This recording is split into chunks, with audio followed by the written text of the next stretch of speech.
Hello students, myself Brijesh Pandey. तो चलो start करते हैं आज का लेक्चर। और आज हम करने वाले हैं, जैसे लास्ट क्लास में अपन ने फ्लूइड मैकेनिक्स के अंदर क्वेश्चन करा था इक्वेशन ऑफ कंटिन्यूटी पर। तो आज चलो उसी पे आगे बढ़ते हैं ना, और एक क्वेश्चन और करते हैं। और वो ये क्वेश्चन आया है IIT में 2020 में। और क्वेश्चन क्या था, देखो यहाँ पर एक ट्यूब है, ठीक है, और यहाँ पर नाम तो ए, यहाँ नाम है मान लो उसका बी, ठीक है। डायमीटर ऑफ ए साइड कितना बताओ 6.4 सेंटीमीटर यहाँ का, और डायमीटर ऑफ बी साइड कितना बताओ 4.8 सेंटीमीटर। ये गिवन, ये क्वेश्चन हमको गिवन था, ठीक है। और find the ratio of minimum to maximum velocities of fluid. अपन को रेशियो बताना है मिनिमम टू मैक्सिमम वेलोसिटीज का, ठीक है। तो लोग आपको बताया यहाँ फ्लूइड का वाला तो फ्लो हो रहा है। अगर फ्लूइड फ्लो हो रहा है यहाँ पर ना किसी भी ट्यूब में या किसी भी पाइप में अगर फ्लूइड फ्लो हो रहा है, दैट मीन्स वहाँ पर दो ही चीज़ काम आएगी। एक तो इक्वेशन ऑफ कंटिन्यूटी, और आगे हम पढ़ेंगे उसका नाम है बर्नौलीज थ्योरम, ठीक है, बर्नौलीज इक्वेशन बोलते हैं। तो ये बहुत ज़्यादा काम की इक्वेशन दोनों, ठीक है। और जब भी फ्लूइड फ्लो हो रहा है ना, तो डेफिनेटली इन दोनों से ही क्वेश्चन होगा। अब फ्लूइड लिक्विड भी हो सकता है, एयर भी हो सकती है। देखो एयरप्लेन का उड़ना इसी कॉन्सेप्ट पर है, आगे बढ़ना मतलब, ठीक है। और एटमाइजर में बताया इसी कॉन्सेप्ट पर है। तूफान के टाइम पर के घर की छत उड़ जाती है, वो भी क्या इसी कॉन्सेप्ट पर है। तो मैं आगे पढ़ेंगे, आगे मैं आपको एक दो एग्जाम्पल भी समझाऊंगा बर्नौलीज थ्योरम के बारे में, ठीक है। तो शॉर्ट में समझो, जब भी फ्लूइड फ्लो हो रहा है तो we can apply only two equations. दो ही दिमाग में लाएंगे, एक तो है इक्वेशन ऑफ कंटिन्यूटी और दूसरी है बर्नौलीज इक्वेशन या बर्नौलीज थ्योरम, जो इसके बाद हम यूज करने वाले हैं, ठीक है। तो अभी फिलहाल क्वेश्चन करते हैं। तो देखो यहाँ पर ये है, इसका डायमीटर ज्यादा है, ठीक है। तो इसका डायमीटर ज्यादा होगा, इसका एरिया ऑफ क्रॉस सेक्शन क्या होगा, ज्यादा होगा। भाई इसका एरिया ऑफ क्रॉस सेक्शन भी क्या होगा, ज्यादा होगा। इसका एरिया ऑफ क्रॉस सेक्शन क्या होगा, कम होगा, ठीक है। तो देखो as we know by equation of continuity, ठीक है, क्या जानते हैं हम बताओ, A1 B1 is equal to A2 B2, पता ही। अब A1 मतलब इसको मान लेता हूँ, चलो अच्छा ये अगर A1 है मतलब ये क्या, यहाँ पर डायमीटर क्या आएगा बताओ, यहाँ पर एरिया जो है ना, एरिया वो क्या आएगा बताओ, मैक्स आएगा। बिकॉज यहाँ का जो डायमीटर है वो क्या है, हाई है ना, और यहाँ का जो डायमीटर वो क्या है, लो है। तो यहाँ पर एरिया क्या आने वाला है बताओ मेरा, मिनिमम। अपन जानते हैं कि area inversely proportional to velocity of fluid. इसका मतलब ए साइड पर जो वेलोसिटी होगी वो मिनिमम होगी, और बी साइड पर जो वेलोसिटी होगी वो मैक्सिमम होगी। तो मैं लिख सकता हूँ क्या, ए साइड का मतलब एरिया ऑफ मैक्स, साथ में क्या आएगा, वेलोसिटी एफ मिनिमम। कहाँ पर, ए साइड पर, इज इक्वल टू, बात करें इज इक्वल टू एरिया आएगा मिनिमम, तो वेलोसिटी क्या आएगी बताओ यहाँ पर, मैक्सिमम। अच्छा क्वेश्चन हमको क्या निकालना है, मिनिमम टू मैक्सिमम। क्या निकालना है, मिनिमम टू मैक्सिमम वेलोसिटी के बारे में। तो v minimum divide by v maximum is equal to क्या आएगा, ये इधर आया ना तो इधर जाएगा, तो area of minimum divide by area of maximum क्या जाएगा, ठीक है। अच्छा एरिया होता है पाई आर स्क्वायर, ठीक है। अच्छा मुझे यहाँ पर डायमीटर की बने ना, अच्छा डायमीटर का हाफ क्या बनेगी, रेडियस। यहाँ भी हाफ क्या बनेगी, रेडियस।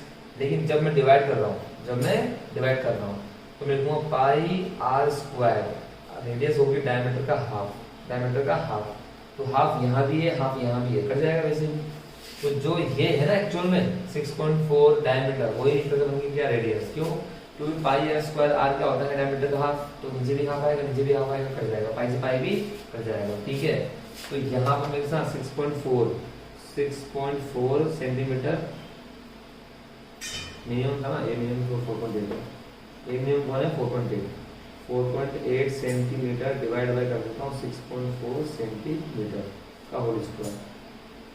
सेंटीमीटर गया, कौन से गया।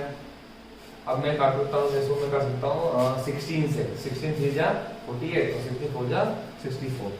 तो आंसर क्या आएगा मेरे पास बताओ, 3/4 का स्क्वायर क्या हो जाएगा, 9/16। तो ये मेरा आंसर है। तो फाइनली मेरा आंसर क्या आ गया बताओ, 9/16। ये आ गया तुम्हारे पास रेशो। और ये क्वेश्चन आया था जेईई मेंस में 2020 में, अप्रैल के क्षेत्र में, ठीक है। तो चलो चलते हैं आगे। और हमारे पास एक टॉपिक और आएगा, जो अभी इंटरमीडिएट, उसका नाम है equation of trajectory of rotating surface. क्या, equation of trajectory of rotating surface. देखो टॉपिक बहुत छोटा सा है, बट इससे क्वेश्चन जेई मेंस में पूछ लेता है, ऑलमोस्ट हर साल पूछ ही रहा है, ठीक है। चलो वो भी पढ़ लेते हैं पहले। इस इक्वेशन को पढ़ने के बाद हम आगे पढ़ेंगे क्या, बर्नौलीज थ्योरम या बर्नौलीज इक्वेशन, वो करने कैसे बात।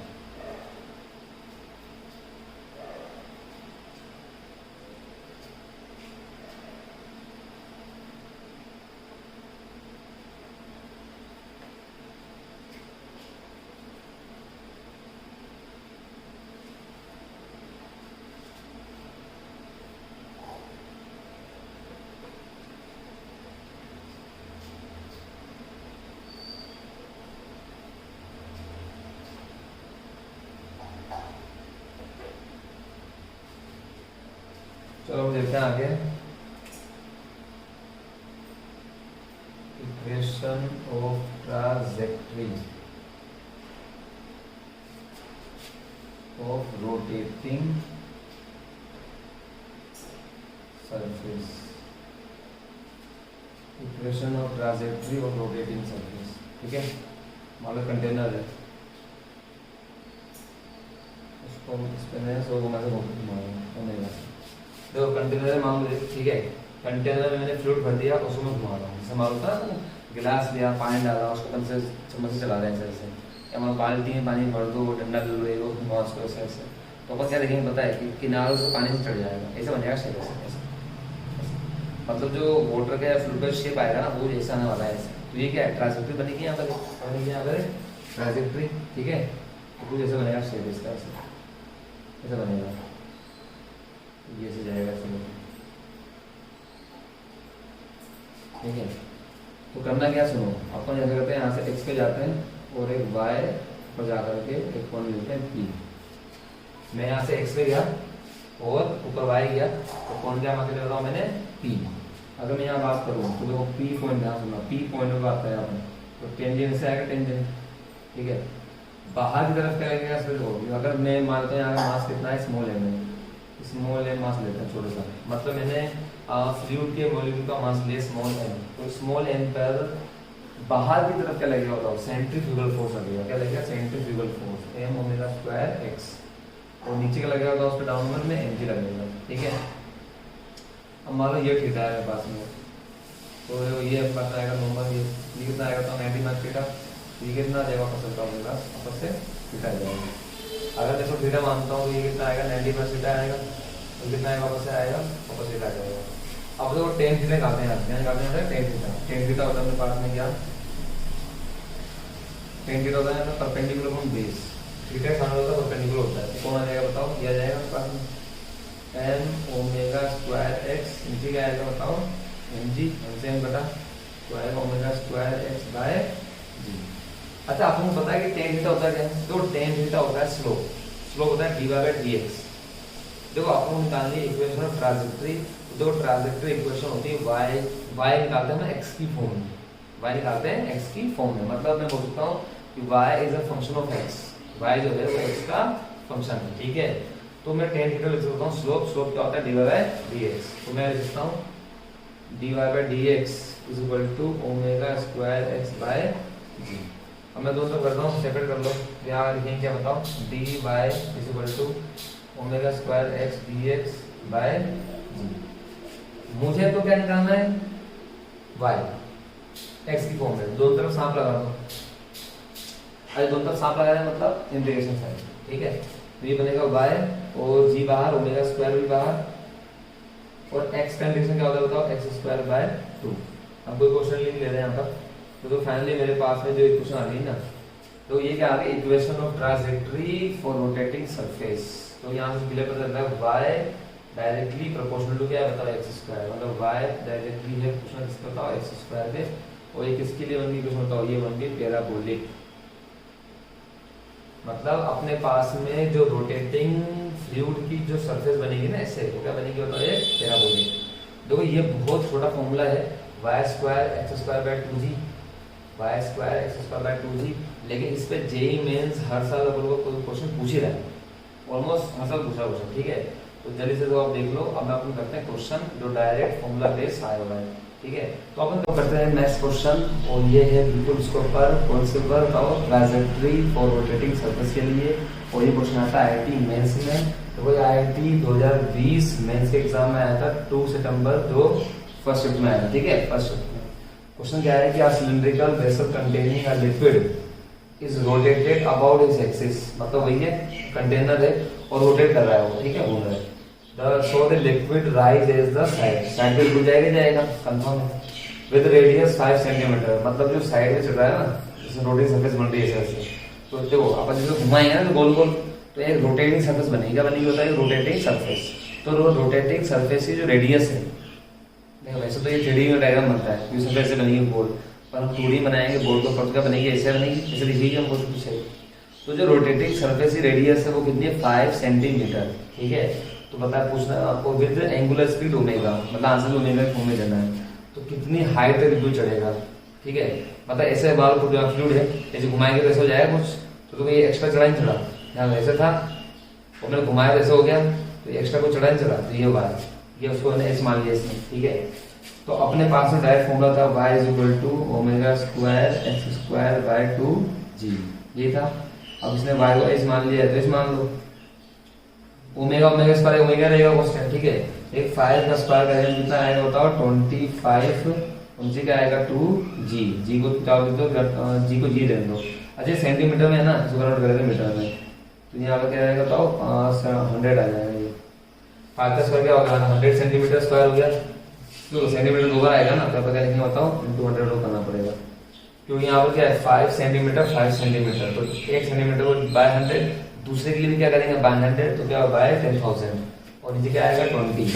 मैं काट सकता हूँ कितने बताओ 4 बार कट जाएगा ये, और कुछ कट रहेगा नहीं, तो ओमेगा स्क्वायर ऊपर अकेला रहेगा, और ये कितना गया 400, और ये हो गया तुम्हारा 20 400 कितना हो गया 800 हो गया, तो 8000 हो गया, कितना हो गया 8000, ठीक है।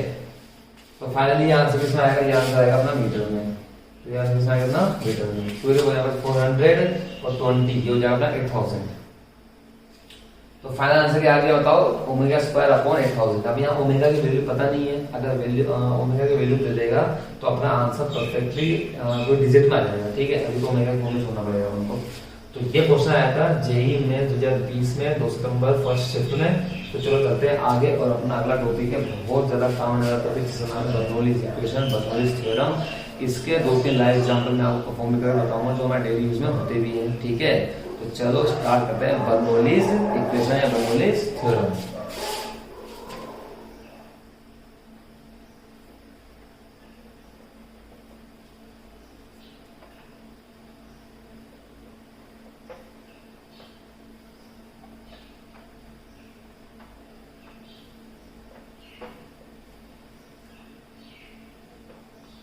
ठीक है,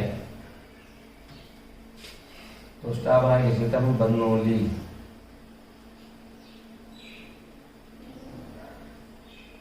बर्नौलीज थ्योरम,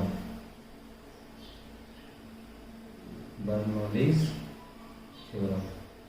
ये काम हो जाता है। ये जेईई मेंस हो चाहे नीट हो चाहे एडवांस भी हो, ये टॉपिक काम आते जाता है, ये क्वेश्चन आते जाते हैं, ठीक है। थोड़ा डायग्राम आते हैं इसमें, ये होता क्या है तो हो सकता हूँ this equation based on energy conservation. देखो ये क्वेश्चन भी क्या पूछा हुआ है पता है, ये इतना सा क्वेश्चन पूछा हुआ है कि बर्नौलीज इक्वेशन किस पे बेस्ड है, तो ये बेस्ड है एनर्जी कंजर्वेशन पे, ठीक है। आप जानते हैं एनर्जी कंजर्वेशन, ठीक है। तो ये एनर्जी कंजर्वेशन बेस्ड है, मतलब kinetic plus potential inside side और kinetic plus potential final side, ठीक है।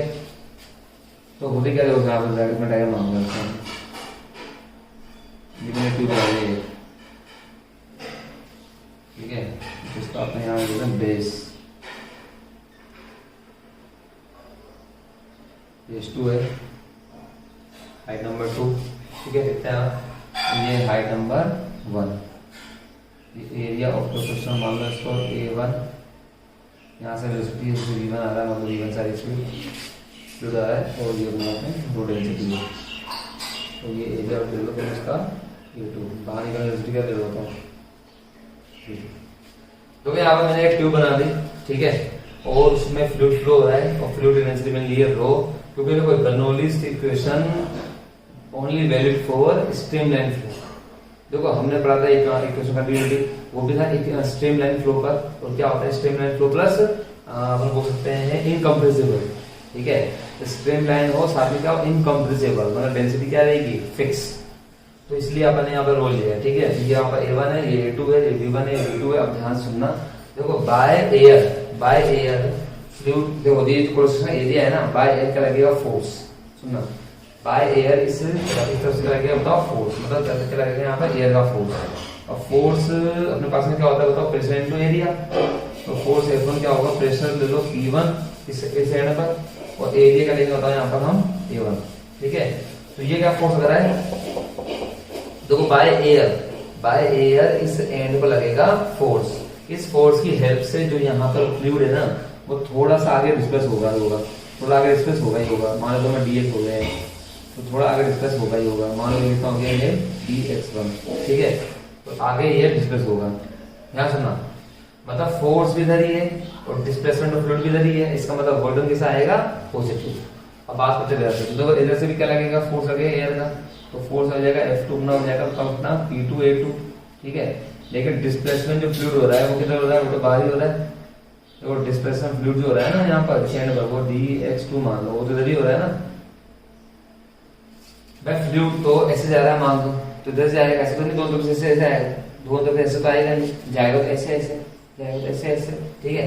तो dx1 भी इधर, एयर का फोर्स भी इधर, तो this work done will positive. But ध्यान सुनो, whenever displacement is in opposite direction of force then work will be negative। तो देखो फोर्स आ रहा है उधर से और डिस्प्लेसमेंट क्या हो रहा है बताओ इधर से, तो this work will be negative, ठीक है। तो अगर बात करूं टोटल वर्क डन की, किसी बात बताओ टोटल वर्क डन की, दोनों बातें बोलेंगे बताओ, तो W टोटल बोलेंगे, W टोटल। तो टोटल वर्क कितना होगा बताओ हमारे पास में, वर्क डन होता है पहला वही W1 आ जाएगा, W1 प्लस W2। अब W1 कितना होगा बताओ, फोर्स इनटू डिस्प्लेसमेंट, ये हो जाएगा W1 अपना कितना, P1A1 dx1 प्लस, देखिए वो तो नेगेटिव है ना, वो तो नेगेटिव है, क्या आएगा बताओ माइनस में P2A2 dx2, ये आ गया W टोटल, ठीक है। ये क्या लिखा बताओ, ये मुझे मिल गया W टोटल, टोटल वर्क आ गया W की। अब ध्यान सुनना, देखो जितना आप ये जानते हैं कि जितना मास ऑफ फ्लूइड एंटर करता है उतना ही मास ऑफ फ्लूइड एग्जिट करता है। अब मास क्या होता है बताओ, डेंसिटी इनटू वॉल्यूम। मास क्या होता है, डेंसिटी इनटू वॉल्यूम होगा। अच्छा डेंसिटी तो सेम ही है, सुनते हैं ना, जितना मास एंटर करेगा फ्लूइड का उतना ही मास एग्जिट भी करेगा। Mass by density into volume, density fix ही है, इनकम्प्रेसिबल फ्लूइड है। इसका मतलब वॉल्यूम जो एंटर करेगा ना उतना ही वॉल्यूम फ्लूइड एग्जिट भी करेगा। ध्यान सुनने का बोल रहा हूँ, जितना वॉल्यूम ऑफ फ्लूइड एंटर करेगा इस वन एंड पर उतना ही वॉल्यूम ऑफ फ्लूइड एग्जिट भी करेगा, बिकॉज ऑफ डेंसिटी भी क्या है यहाँ पर सेम। इसलिए तो मैं बोल सकता हूँ क्या पता है, जितना वॉल्यूम फ्लूइड dx1 होगा उतना ही मेरा A2 dx2 होगा, और ये होगा मेरे पास में dv। क्या जाएगा मेरे पास में होता है ये dv। देखो जितना फ्लूइड का वॉल्यूम एंटर करेगा उतना एग्जिट भी करेगा, और कितना आएगा तो ये dv। तो फाइनली मैं वर्क डन क्या बोल सकता हूँ, यहाँ से बोल सकता हूँ वर्क डन कितना आएगा, वर्क डन मेरा फाइनली, तो वर्क डन खाली दूसरा लिखना मेरा लिखा है, वर्क डन क्या आएगा मेरे पास में, देखते हैं वर्क डन अपने पास में आ गया फाइनली। देखो ये आएगा P1 dv1 dv, और ये क्या आएगा बताओ, ये पूरा dv हो गया ना, तो P2 dv हो गया, तो इसमें पास में हो गया P1 dv minus P2 dv, क्योंकि अपने पास में dx और dx1 dv हो गया, ये भी क्या होता है dv हो गया। अच्छा वर्क डन क्या होता है, तो वर्क डन होता है चेंज इन टोटल एनर्जी। अगर पोटेंशियल भी चेंज हो रही है तो पोटेंशियल चेंज वर्क डन होता है, और अगर काइनेटिक चेंज हो रही है तो काइनेटिक का वर्क डन चेंज भी क्या होता है। अगर मान लो ओनली काइनेटिक चेंज हो रही है तो उसको बोलते हैं वर्क एनर्जी थ्योरम, मतलब वर्क इज इक्वल टू होता है चेंज इन काइनेटिक एनर्जी। और अगर मैं अपनी किसी रेफरेंस पॉइंट के अबाउट में अपनी पोजीशन या अपना कॉन्फ़िगरेशन चेंज कर रहा हूँ तो there will be only change potential energy, तो वर्क डन होता है change in potential energy. But अगर एनी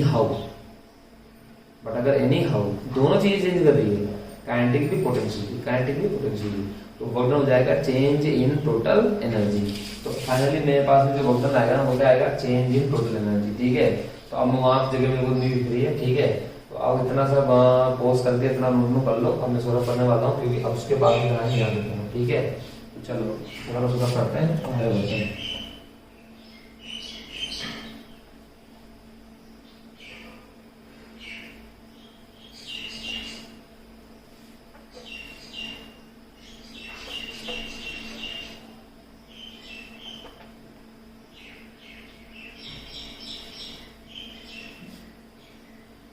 चलो देखो अपने पास वर्क डन क्या हो टोटल दिया था मेरा होगा चेंज इन टोटल एनर्जी, मतलब total energy final minus total energy initial is equal to P1 dV minus P2 dV, ठीक है। अब बताओ टोटल क्या होगी, K प्लस यू होगी, K प्लस यू, तो K plus you final side और K plus U initial side, ये हो जाएगा बाद में कितना PV माइनस P2 dV, ठीक है। ये मतलब काइनेटिक एनर्जी। अब काइनेटिक एनर्जी में क्या होती है, हाफ एम वी स्क्वायर, मास मैंने लिया है, ये मास क्या होता है, डेंसिटी इनटू वॉल्यूम, क्या होता है, डेंसिटी इनटू वॉल्यूम, तो ये आएगा हाफ रो dV है ना, half M we square, V1 V2 आएगा मतलब V2 का स्क्वायर, फाइनल साइड कौन सी यूज होता है, V2। पोटेंशियल क्या होती है बताओ, पोटेंशियल होती है रो mgh, लेकिन मास तो नहीं, ठीक है। तो यहाँ पे लूंगा बताओ क्या आता है, potential energy per unit volume, क्या लूंगा, पर यूनिट वॉल्यूम, तो ये जाएगा रो जी एच, तो ये हो जाएगा रो जी एच टू, ठीक है। तो ये कितना आएगा अपने पास में, अभी तो खत्म नहीं हुआ ना, अभी तो ये आएगा माइनस, तो ये आएगा इसमें हाफ रो डीवी और साथ में क्या आएगा V1 का स्क्वायर और ये क्या आएगा प्लस रो जी एच वन, ठीक है। तो देखो ये अपने पास में क्या आ गया, ये अपने पास आया ओनली भी K प्लस यू फाइनल, तो ये K plus U initial is equal to क्या आएगा P1 dV minus P2 dV, ठीक है। तो ये काम करते हैं, पहले इसको सर सिंपल करते हैं, और तो ये अपने पास आएगा हाफ रो dV V2 का square plus rho GH2 minus half rho dV V1 का square minus rho GH1 is equal to P1 dV minus P2 dV। अब तो क्या हो सकता है, क्या सिंपल हो सकता है, देखो यहाँ पे तो आप काम करते हैं अपन ना, 1 1 को करते हैं एक साइड और 2 2 करते हैं एक साइड, 1 1 को करते हैं एक साइड, 2 2 करते हैं एक साइड, ठीक है। तो अच्छा मास क्या होता है, डेंसिटी वॉल्यूम होता है ना, अच्छा मास होता है डेंसिटी इनटू वॉल्यूम, तो यहाँ पर तो वॉल्यूम भी आएगा ना, यहाँ पर आएगा वॉल्यूम भी आएगा, क्या आएगा यहाँ पर dVGH2, यहाँ भी आएगा dVGH1, यहाँ भी वही आएगा, यहाँ आएगा रो dVGH2, ये भी क्या आएगा बताओ, रो dVGH1। भाई मास का डेंसिटी में वॉल्यूम होता है ना, तो डेंसिटी में वॉल्यूम वो भी आएगा।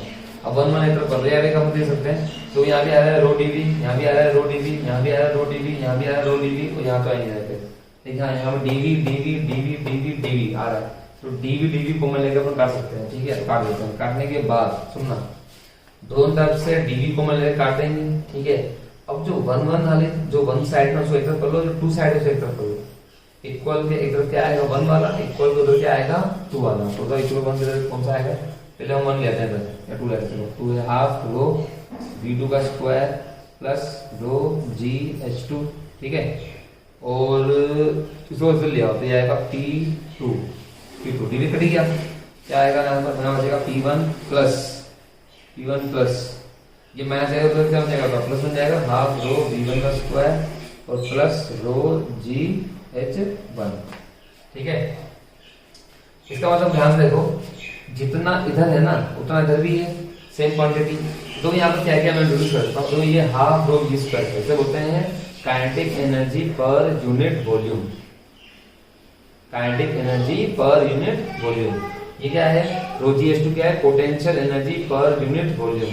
ये P2 क्या है, अरे P2 यहाँ पर प्रेशर है, लेकिन प्रेशर क्या होती है, प्रेशर एनर्जी, तो ये प्रेशर एनर्जी, तो देखो यहाँ पर ये है एनर्जी, ठीक है। आगे तो तीनों चीज का आगे बताओ, मेरे पास में एनर्जी आ गई, ये भी क्या होगा, तीनों दोनों चीज, ये भी एनर्जी है।